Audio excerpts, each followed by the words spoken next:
Good morning everyone. तो चलिए आज हम पढ़ते हैं the establishment of the Delhi सल्तनत। दिल्ली सल्तनत अभी तक हमने देखा कि 1206 यानी कि 1206 से पहले हमारे देश में, हमारे नॉर्थ इंडिया में बहुत सारे छोटे छोटे स्टेट एक दूसरे से स्ट्रगल कर रहे थे। कभी कोई एक दूसरे के स्टेट को जीतकर अपने स्टेट में मिला रहा था और अपने क्षेत्र का प्रसार कर रहा था। फिर हम देखते हैं कि 1206 से 1290 की कहानी अब हम इस चैप्टर में पढ़ेंगे, जहाँ पे हम देखते हैं कि दिल्ली सल्तनत आता है। दिल्ली सल्तनत, सल्तनत का मतलब होता है क्या? रूलर। अरेबिक में रूलर का मतलब होता है सुल्तानत, सुल्तान। अरेबिक में रूलर का मतलब होता है सुल्तान और सल्तनत का मतलब होता है किंगडम। तो हमने देखा था कि मोहम्मद गौरी किस प्रकार हमारे देश पे, हमारे नॉर्थ ईस्ट एरिया में कैसे, नॉर्थ वेस्ट एरिया में अटैक करता है, लेकिन उसे बहुत ज्यादा बहुत ज्यादा उसे उपलब्धि या फिर बहुत ज्यादा वो सक्सेस नहीं हो पाता है। लेकिन वह बार बार अटैक करता है और बार बार वो एक लूप होल को ढूंढता है। लूप होल कहाँ पे ढूंढ मिलता है उसे? पंजाब मिलता है। पंजाब में वह अपना अपनी पकड़ मजबूत करता है। फिर धीरे धीरे वह गुजरात में अटैक करता है। उस समय गुजरात का जो शासक था भीम, वह बहुत ही समृद्ध राजा था, बहुत ही शक्तिशाली था, जिसके कारण वह गुजरात को जीत नहीं पाया। इस कारण वह फिर क्या हुआ, फिर उसने गुजरात पे ही अपना पकड़ मजबूत की और फिर वो दिल्ली की तरफ अटैक किया। जब दिल्ली की तरफ अटैक किया तो उस समय दिल्ली का शासक कौन था? पृथ्वीराज चौहान। पृथ्वीराज चौहान जो कि अब पृथ्वीराज चौहान और मोहम्मद गौरी दोनों का सामना हुआ, जिसमें पहले युद्ध में, तराइन के पहले युद्ध में, जो कि हमने देखा था कब लड़ा गई? 1191 में। 1191 में जो पहला युद्ध लड़ा गया मोहम्मद गौरी और पृथ्वीराज चौहान में, जिसमें पृथ्वीराज चौहान ने मोहम्मद गौरी को हरा दिया। लेकिन मोहम्मद गौरी एक बहुत ही एम्बिशस, ये कहिए कि बहुत ही रूड किस्म का राजा था। वह 1 साल तक युद्ध की प्रैक्टिस करते रहा। उसने पृथ्वीराज चौहान के युद्ध लड़ने के तरीके को देखा और उसने 1 साल तक उस युद्ध की तैयारी की और फिर से 1192 में उसने फिर से अटैक किया और इस बार उसने पृथ्वीराज चौहान को हरा दिया। इस हारने के पीछे बहुत सारे तर्क दिए जाते हैं, जिसमें एक तर्क, सबसे मुख्य तर्क है कि पृथ्वीराज के पास बहुत बड़ी आर्मी थी, जिसमें हाथियों की बहुत बड़ी तादाद थी। और जो जो सेंट्रल एशिया के जो लोग थे, जो मोहम्मद गौरी था, उसके पास घोड़े घोड़े थे, जो जिसपे जो जिसपे घुड़सवार चढ़कर घोड़े को दौड़ाकर लगाम को पकड़ के, लगाम से कस के और उस पे चढ़ के अटैक करते थे। तो वो बहुत ही स्पीड से आते थे और अटैक करते थे और पीछे मुड़ जाते थे। तो इस युद्ध को भारतीय उस समय जो पृथ्वीराज चौहान थे, उस समय हाथियों से युद्ध कराया जाता था। तो उस समय उन्हें उतने घोड़े को, कैवलरी का यूज नहीं किया गया था। ये पहली बार था कि मोहम्मद गौरी के समय कैवलरी का यूज किया गया था, घुड़सवारों को यूज किया गया था और बहुत ही स्पीड में वो आते थे और अटैक करके वो चले जाते थे। इस कारण क्या हुआ कि वो अटैक कर गए और फिर आगे बढ़ जाते वो। और उन्होंने क्या किया कि उन्होंने हाथियों पे अटैक किया। जब हाथियों पे अटैक कर दिया तो हाथी ये आगे पीछे चलने लगे, आगे पीछे करने लगे और वो अपने ही सैनिक को मारने लगे, जिससे भगदड़ मच गई। और भगदड़ मचने के कारण क्या हो गया कि मोहम्मद गौरी इस युद्ध में 1192 में जो युद्ध लड़ा गया उसके विजयी रहा। अब यहाँ लिखा है reason of Turk success. Reason of Turk success, how did the Turk sultan manage to had so many prominent Rajput kings to establish his supremacy. Why were Rajput kings unsuccessful in battle? These are questions historians have pondered over and they present many conflict view. बोल रहा है कि ये जो question है, ये कैसे Turk Bharat के उसमें बहुत सारे राजपूत शासक शासन कर रहे थे, तो कैसे जो टर्क थे वो राजपूत शासक को वो हटाया अपने रास्ते से, या फिर अपनी उन सभी को हराया, या फिर क्या उनके हारने की वजह रही। तो इसमें हर हिस्टोरियन जो है वह अपना अपना अलग अलग मत रखते हैं। सम हिस्टोरियन बिलीव, कुछ हिस्टोरियन बिलीव करते हैं म्यूचुअल डिफरेंस। वो राजा जो थे, जो राजपूत शासक थे, वो अपने आप में म्यूचुअल डिफरेंस, उनके आपसी संबंध अच्छे नहीं थे। Difference between Rajput rulers were main cause their difference. हो रहा है कि वो लोग अपने मैचुअल जो डिफरेंस था वो बहुत ज्यादा था, जिस कारण वे एक दूसरे के सहयोग की नीति नहीं अपनाते थे, जिस कारण उनको हार का सामना करना पड़ा। राजा Jaichand played an important role. आपने सुना होगा जो राजा जयचंद था वह पृथ्वीराज चौहान को हराने में उनका एक बहुत ही बड़ा रोल होता है। अदर बिलीव, और दूसरे बिलीव करते हैं, दूसरे हिस्टोरियन का मत है क्या कि Turk were victorious because, Turk जीत रहे थे क्योंकि देयर कैवलरी, जो उनके घुड़सवार थे, were adopt to using bow and arrow while riding horse. जब वो घोड़े पे चढ़ते थे तो लगाम पकड़ के जो जो उनके घोड़े पे जो आप देखते होंगे घोड़सवार जो रहता है तो उस पे चमड़े का जो एक बनावट होती है उस पे रखते हैं और उस पे पैर रख के चढ़ते हैं, उसको उस पे चढ़ के, और वो घोड़े को कमान अपने हाथों में संभाल लेते, तो वो जो लगाम है उसको वो उस पे चढ़ते हुए, राइड करते हुए वो तीर धनुष चलाते थे। वह घोड़सवारी करते हुए क्या करते थे, तीर धनुष चलाते थे, जिस कारण उन्होंने क्या किया, उन्होंने यह युद्ध जीता। दे कुड अटैक स्विफ्टली, वो बहुत ही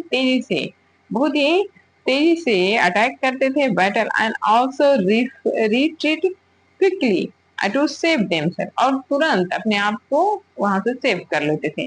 अटैक करके अपने आप को तुरंत सेफ पोजीशन में ले जाते थे। देयर बैटल टैक्टिक्स, ये जो बैटल टैक्टिक्स था, and resource were their for superior to those of slower moving Rajput army। बोल रहा है इस समय जो अब जो राजपूत लोगों की जो आर्मी थी वो थोड़ी स्लो थी, और जो स्विफ्ट जो द्रुत गति से जो टर्क के जो आर्मी आई वो बहुत ही तेजी से हमला करके छुप जाती थी, जिस कारण उन्होंने युद्ध को जीता। लेकिन ये अपने अपने हिस्टोरियन की व्याख्या है, सभी हिस्टोरियन इस पे सहमत नहीं है। फ्रॉम स्लैब टू सुल्तान, अब देखिए यहाँ है फ्रॉम स्लैब टू सुल्तान।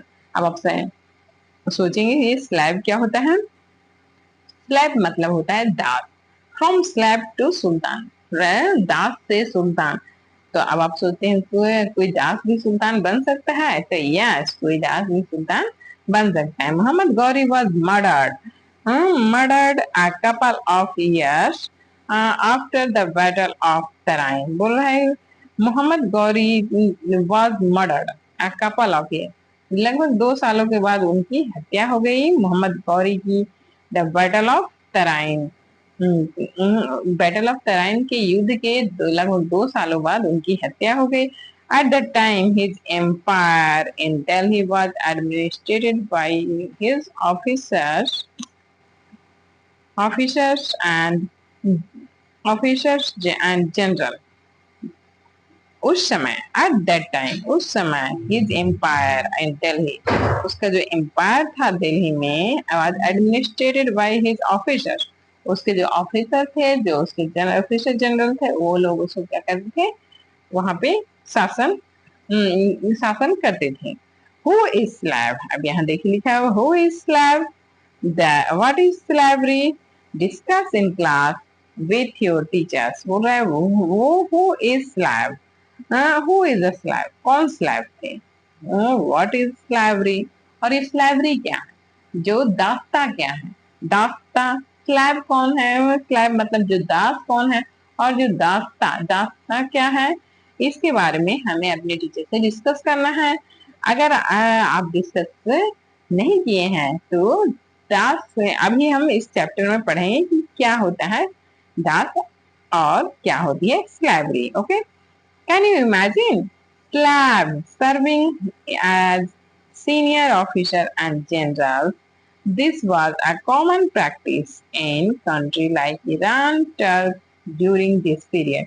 बोल रहे हैं जो ईरान टर्क था, टर्की था, उस समय ये कॉमन प्रैक्टिस था। उनके जो स्लेव थे, जो उनके दास थे, वो सीनियर ऑफिसर के की सेवा करते थे, सीनियर ऑफिसर की सेवा करते थे, उनकी देखभाल करते थे, उनके बातों को मानते थे। स्लैब सर्विंग, सर्विंग करते थे किसकी, सीनियर ऑफिसर, जो सीनियर ऑफिसर थे, जो जनरल थे, उनको स्लैब, जो दास, मतलब कहा जाए कि वो अपने लिए एक दास, एक नौकर की तरह के, ये जो जो उनके इशारों पे चले, वो उन्हें खरीदते थे और उन्हें अपने इशारों पे अपने ही कार्य करवाते थे। ड्यूरिंग दिस पीरियड, इस समय बोल रहा है, उस समय ईरान और टर्क में ये प्रथा था, ये प्रचलन था। Trade would buy young men. Traders would buy young men, train them in fighting and administration, and sell them to the Sultan। बोल रहा है जो ट्रेडर्स थे, जो व्यापारी लोग होते थे, यंग मैन को खरीदते थे।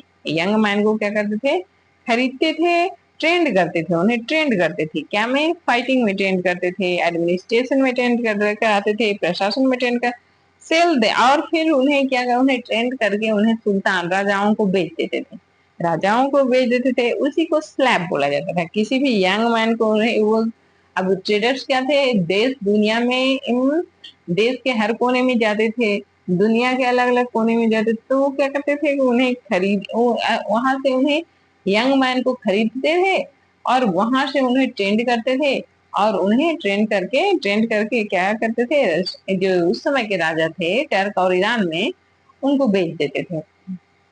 The slaves were given work and rank according to their capability। वो जो स्लैब थे, जो जो खरीद, जिसे राजा ने खरीदा, वो उसकी योग्यता देखकर उन्हें क्या करता था, उन्हें उनके रैंक के अनुसार उन्हें उनकी सैलरी देता था। जो जिस योग्य रहता था उसे उनकी सैलरी देता था। They were paid high salary, वे उन्हें सैलरी, हाई सैलरी देते थे। सम कैपेबल स्लैब, कुछ कैपेबल स्लैब थे officers, even succeed their master to become ruler. बोल रहा है कि सम कैपेबल स्लैब, जो कुछ योग्य स्लैब थे, दास थे, ऑफिसर, सक्सीड, जो राजा होते थे उसके सक्सेसर भी बन जाते थे, मतलब कि राजा के बाद वो उनके शासन को संभालते भी थे। इन दिल्ली, गौरी स्लैब कुतुबुद्दीन ऐबक, जो गौरी था, मोहम्मद गौरी था, उसी का स्लैब था Qutbuddin Aibak, was charge of administration. अब जब मोहम्मद गौरी की मृत्यु हो गई, तब दिल्ली का शासन किसके हाथों में आ गया, गौरी के हाथों में, सॉरी, कुतुबुद्दीन ऐबक के हाथों में। और कुतुबुद्दीन क्या था, एक स्लैब था। Administration after Ghori death, Qutbuddin declared himself सुल्तान। जैसे ही कुतुबुद्दीन की, मोहम्मद गौरी की मृत्यु हुई, कुतुबुद्दीन ने अपने आप को सुल्तान घोषित कर दिया। Becoming the first slab Sultan of Delhi. बोला यह पहला सुल्तान था दिल्ली का, जो यह पहला सुल्तान था, इसीलिए उसके शासक को गुलाम वंश बोला जाता है। क्या बोलते हैं, गुलाम वंश। He began the construction of the Qutub Minar, और इसने ही शुरू किया था कुतुब मीनार का construction. On on Qutbuddin death, अब बोल रहा है कुतुबुद्दीन ऐबक के डेथ में ही स्लैब इल्तुतमिश, कुतुबुद्दीन ऐबक ने भी एक स्लैब रखा था, स्लेब रखा था। उस कुतुबुद्दीन ऐबक के मरने के बाद उसका स्लैब जो था, स्लेब, इल्तुतमिश था, वह शासक बना। who was also his son-in-law, वह उसका son-in-law भी था, become the sultan, the son-in-law become the sultan. He completed the construction of the Qutub Minar. बोल रहा है कि वह जो कुतुब मीनार जिसके कंस्ट्रक्शन करवाना शुरू किया था कुतुबुद्दीन ऐबक ने, तो इल्तुतमिश ने कंप्लीट करवाया था Qutub Minar. Iltutmish face two major problem during his rule. Qutbuddin ने दो मेजर प्रॉब्लम को फेस किया था। क्या क्या प्रॉब्लम थी वो?